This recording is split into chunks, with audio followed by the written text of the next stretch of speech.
Okay, alas 5 na naman po. Alam niyo na naman po ang oras. Andito na naman ako. Alright, magandang hapon po sa inyong lahat. Masarap na hapon.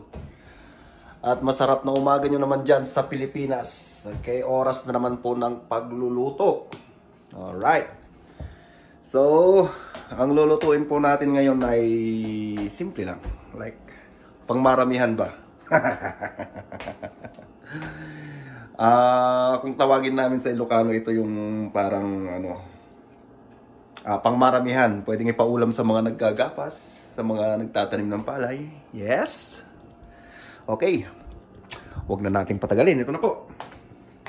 Yes, balatong munggo ang lulutuin natin ngayon. Lalagyan natin sasahugan natin yan, ganyan, ng belly. And then, lalagyan natin ng konting talong para mabango, sili, kamatis, at spinach. Alright. So, nakaready na pala yung pagpapakuluan namin dito. Nakaready na yung pagpapakuluan ko. At ang gagawin ko is, huhugasan ko na lang itong munggo and then lalagay ko na. Okay? Okay. So, kita tayo ulit mamaya.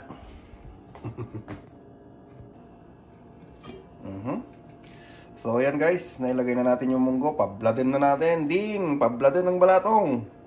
Okay. Antayin lang po natin na maluto. And then, habang niluluto yan, i-prepare ko muna yung gulay. Okay? Iwain ko yung kamatis, yung talong, hugasan yung karne, and then himayin ko yung spinach. Alright? So, salamat nga po pala sa mga nag-subscribe kagabi. Yung pong mga nag-participate sa raffle natin next week, sa Friday. And then, yun pong sa mga nag-subscribe po. Thank you po sa inyong lahat. Nag-subscribe po sa YouTube channel natin. Maraming salamat po. Like nyo lang po, share, comments yung page natin para lalo pong lumaki. At dire-diretso po ang paraffle natin pag nagka-monetize po tayo. Okay? Thank you po sa inyong lahat. Maraming salamat. Maghimay lang po ako ng gulay, okay? Thank you. Alright, welcome back po ulit. Check po natin. Kasi kumukulo na po. Kumukulo na nga pero hindi pa po siya luto. Hindi pa po siya bumlad. Bumlad po sa amin tawag sa mga Ilocano. Okay, and then prepare ko na rin po yung mga gulay natin. Ito po yung spinach. Hugas na po yan. Malinis na. Kasi magagalit si Insan dyan. Mamemekos-mekos tayo dyan pag pag hindi malinis yan. Yung talong, nahiwa-hiwa na of course. Yung sili. Nahugasan na rin po yung belly natin. Na pansahog. Kamatis, nahiwa-hiwa na. And naghiwa din nga po pala ako ng bawang. Yan. Kung ayaw nyo pong maswang, gumamit po kayo ng bawang sa mga niluluto nyo. At naghiwa din po pala ako ng sibuyas. Yung sibuyas po na yan, special po yan. Kasi po parang sweldo ko yung sibuyas na yan. Kapag hinati-hati mo na, maiiyak ka na lang.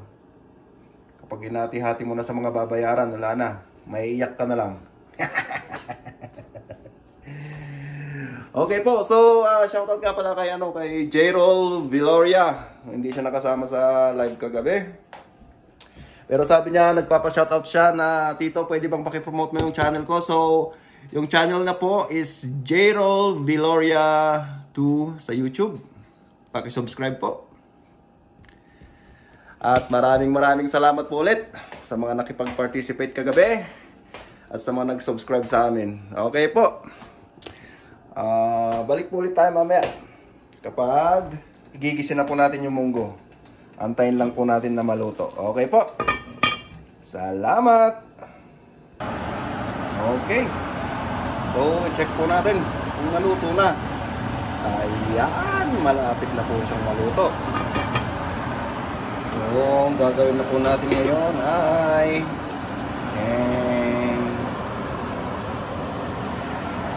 ipon na po natin itong karne. Parang ipiprito po natin siya sa sarili niyang mantika. Ayan. Ayan. Ayan. At pagmamantikain po natin siya.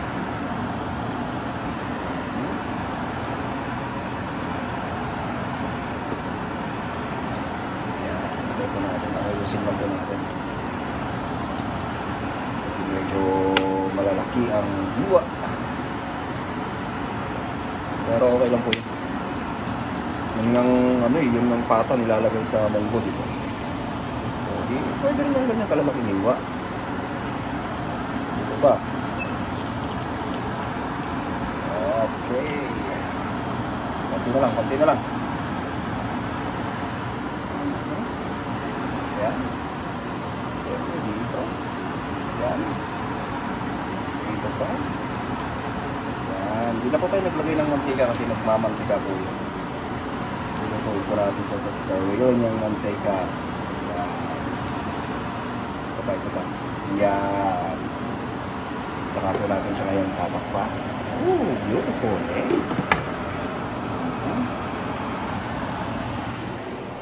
Okay. At ito naman po ginagawa natin. Niluluto natin. Parang kulang po sa tubig.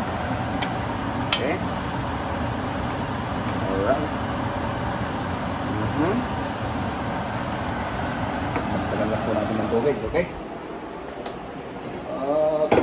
Tubig.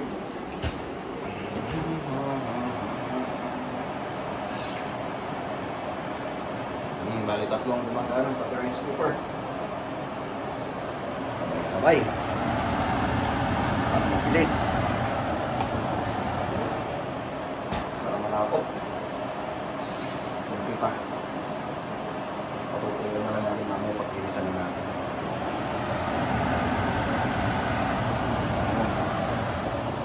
And then, takpan natin. Hinaan na lang natin yung apoy. Okay ba?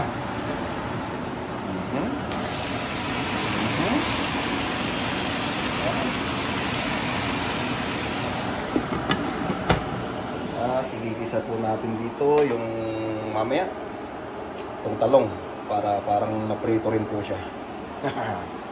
Pag nagmantika na po yung karne, and then para po ma-absorb na yung mga mantika ng karne. Yun po yung purpose nun.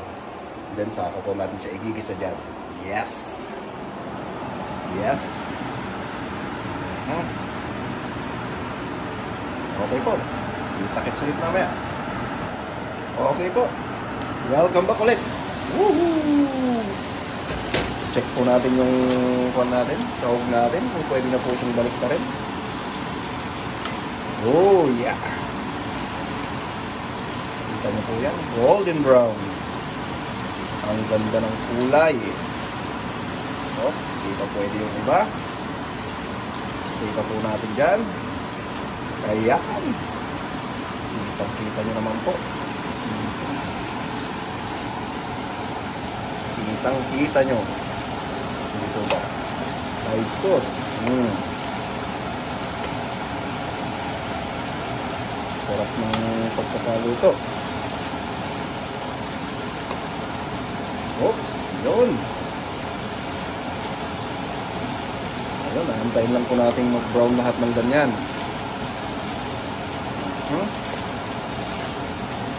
Yan.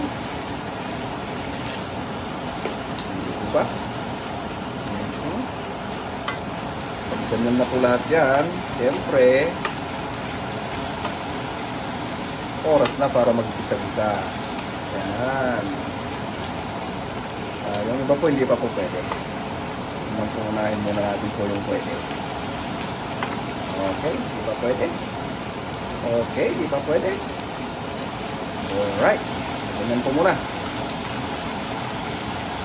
Papakita ko po sa inyo pag nabaliktad na lahat. Para po hindi masyadong mahaba tong video natin. Kasi po hindi na po ako nag-i-edit, pinagduduk-duk-duk ko na lang. Para po mas natural yung video natin. Ayaw ko ng may mga video na may karte-arte yan para kumanda yung video. Sa akin po kung ano yung nakikita nyo, yun na po yun. Okay? Mas natural para sa akin, mas maganda. Walang tinatago, walang edit-edit, di ba? Okay. Mamaya na naman. Okidoki, nandito na tayo. Check po natin. Woohoo! Ayan na po, pumuputok-putok na siya. Nagchichicharon na. Oh my goodness. Kung nakikita nyo po, meron po siyang mga medyo excess na mantika. And para po sa part na yan, mayroon po tayong cream medyo dyan. Dito po papasok yung talong. Sinasabi ko po sa inyo. Right? Kasi alam mo naman po ang tendency pag nagprito ka ng talong, di ba? Matako yan sa mantika. So ito pong talong na to, siya po yung mag-absorb sa mga mantika na yan. Huwag po kayong mag-alala. Okay. Yan. Tapos halo-halo lang po natin yan. Mekos-mekos lang natin yan minsan. Oh. Tapos prito-prito lang yung talong na yan. Yan. Ayaw mo ng simpleng munggo, kailangan natin ano yan, pasarapin yan. Hindi lang binabasta-basta ang munggo kasi ang munggo healthy yan sa puso.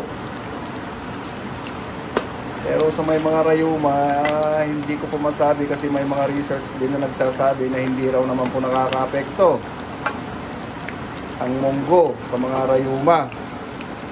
So, ewan ko lang po kung saan ang saan yung paniniwalaan ko kasi may mga research din ko na nagsasabi kasi na nababasa din ako. Ang munggo ay hindi po nakakaano sa mga rayuma. Wala daw pong epekto. Okay? Yun lang daw po ay mga paniniwala. Okay, so ipiprito lang po natin tong talong natin. Yan. At pag nabawasan na po yung mantika niya, alam nyo na pong susunod. Gisa-gisa na tayo. Okay. Dahil lang po natin na maprito tong natin, talong. Okay? Okay po ba? At kita nyo naman po ang sahog natin. Sahog pa lang, ulam na. Belly. Oh my goodness. Nagchichicharon na po siya. Yung belly po natin. Yan. Ito tinatawag nating simpleng munggo pasarapin. Okay po. See you later, alligator. Alright, so ayan na. Konting luto lang po ng natin, talong. Kasi ayaw po natin siya na madurog. Kailangan po natin na naprito siya pero buo pa rin. Kaya ang gagawin po natin ay pagsasabay-sabay na po natin tong ilalagay. Yan. Meron po diyang kamatis, bawang, sibuyas. At yun lang po. Yan. Kumbaga po gisa-gisahin lang po natin yan. Yan, sarapan baby. Yan, gisa-gisa lang po. Hindi po ba? Ang sarap ng itsura. Ngayon, naantayin lang po natin na ma-dissolve yung natin, kamatis bago po natin ilagay yung munggo. At meron pa po akong ilalagay dyan bago natin ilagay yung munggo. So, ang ilalagay po natin ngayon dyan ay punta po tayo dito sa yan. Opo. Maglalagay po tayo ng patis. Ay, yung bango. Naamoy nyo lang. Sobrang bango. Yan. Lalagay po tayo ng patis. Patis. Para po lalong bumango yung niluluto natin. Yan.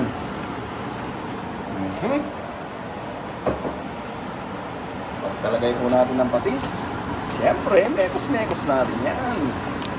Ay, sobrang bango yan minsan. Sobrang bango yan minsan.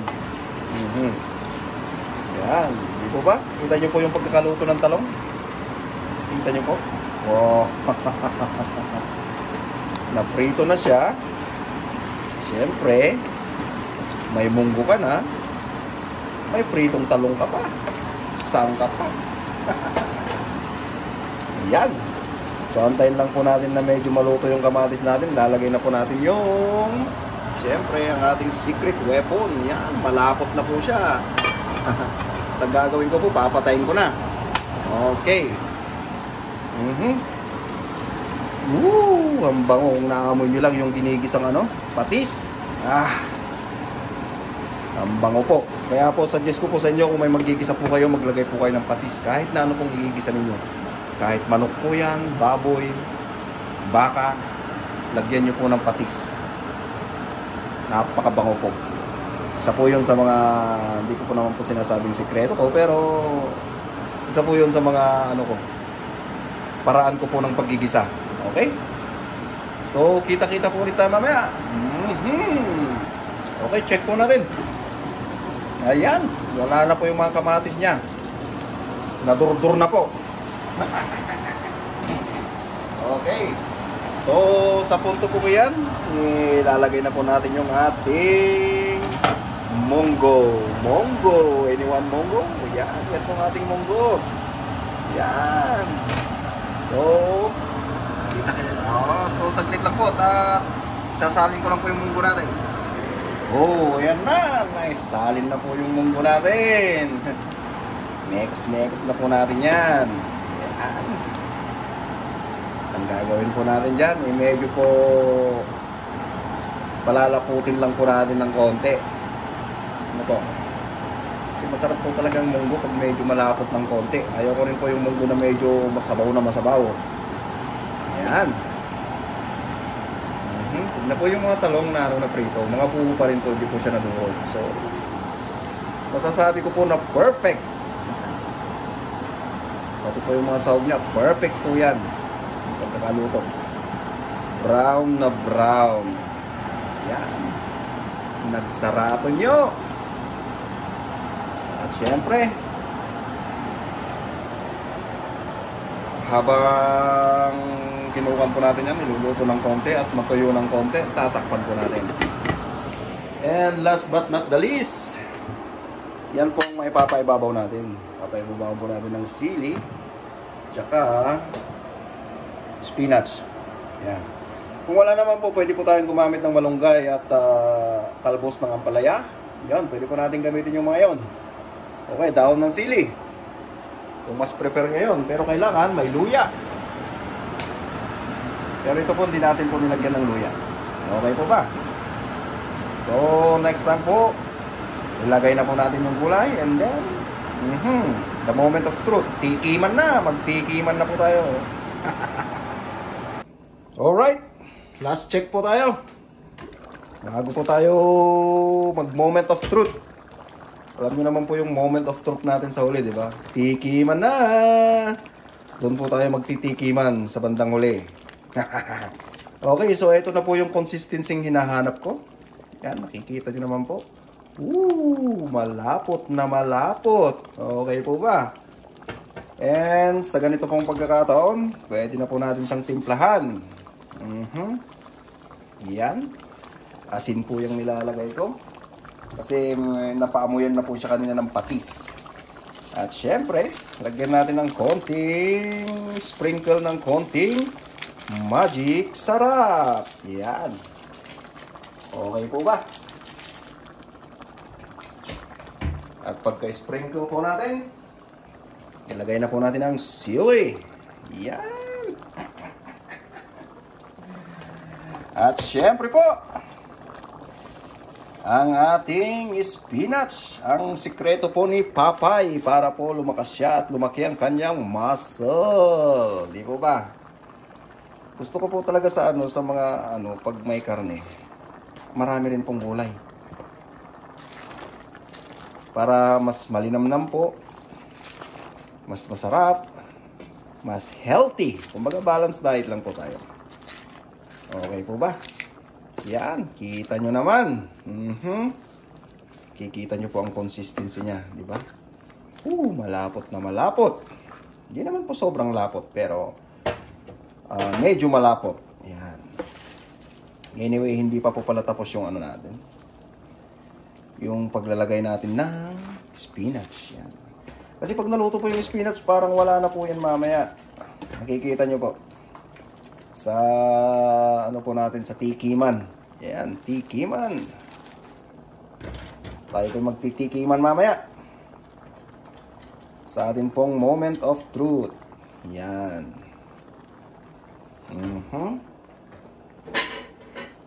Siyempre, mekos-mekos po natin yan para pumaluto. Konting luto nga lang po palang gagawin natin dito kasi ang spinach po napakadaling maluto nito kasi kinakain po ito ng hilaw. Yan. Pailalim lang po natin ng konti. Tapos isang kulo lang, ready na. Ano ba yan? Merong nahulog dito, sayang. Yan. Ihabol natin. Ay habang nagkukan po ko, naglalaway ako eh. Oh my goodness. Yan. Ang munggo ni Tito Jericho. Yan. Mekos-mekos lang po natin yan. Yan, pag pumailalim na pong lahat yan. Yan. Hindi po ba napakasarap ng itsura? Ay, sus, talaga namang gugutumin ka. Simpleng ano lang po yan, simpleng munggo. Pero kayang-kaya po nating pasarapin yan. Yan. Hops! Okay na. Takpan lang po natin ng konti. And then, isang kulo. Pwede na. Tikiman na po tayo. Moment of truth. Hindi nga po ba? Konting-konti lang po yan. Medyo palakihin po natin ng konti yung apoy. Yan.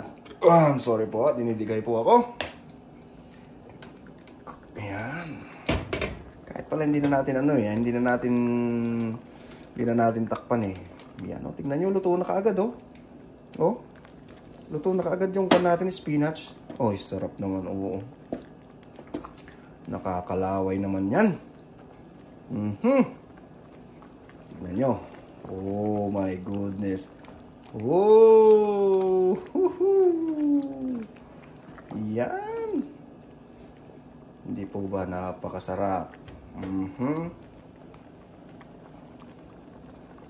Okay po. Kita-kits po tayo sa Tikiman. At syempre, nandito na po tayo sa Tikiman. Yan po, pinatay ko na. Magsasandok po tayo ng natin. Ng kon natin. Ng pagtitikman natin. Wow! Spinach, baby.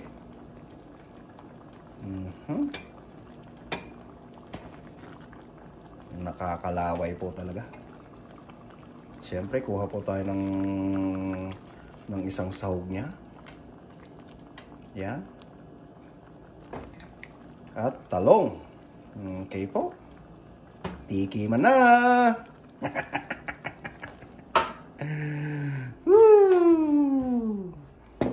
Okay po ba? Okay, so eto na. Moment of truth na po tayo.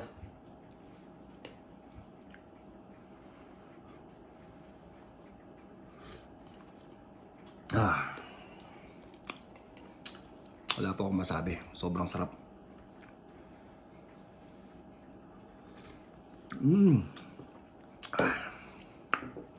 Ganito po yung gawin nyo sa simpleng munggo. Sasarap po yan.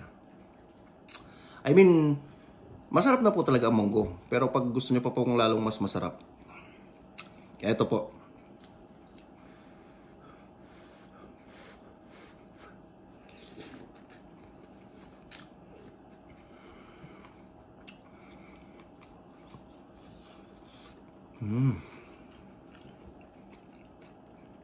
Grabe.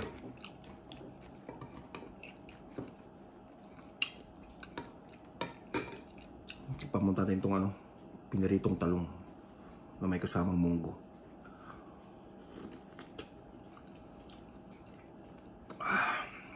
Sarap po talaga. Kayang-kaya ko po itong ulaming buong maghapon. Kahit ito lang pong ulam ko buong maghapon. Masarap po. Promise. Kahit 3 kainan po itong ulamin ko, wala pong problema sa akin. Kahit kilabban po yan. Kaling lamig.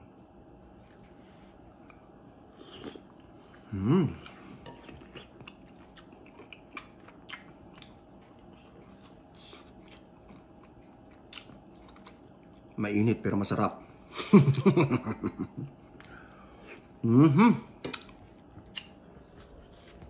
So yan po, video natin ngayong araw na to. Like po kayo, comment, subscribe para po lumaki yung video yung kwan po natin, itong page natin. itong YouTube channel natin, tsaka yung page po natin sa sa Facebook. Para po makapagparapol po ulit tayo. Ano po? Thank you! Salamat po! Maraming salamat!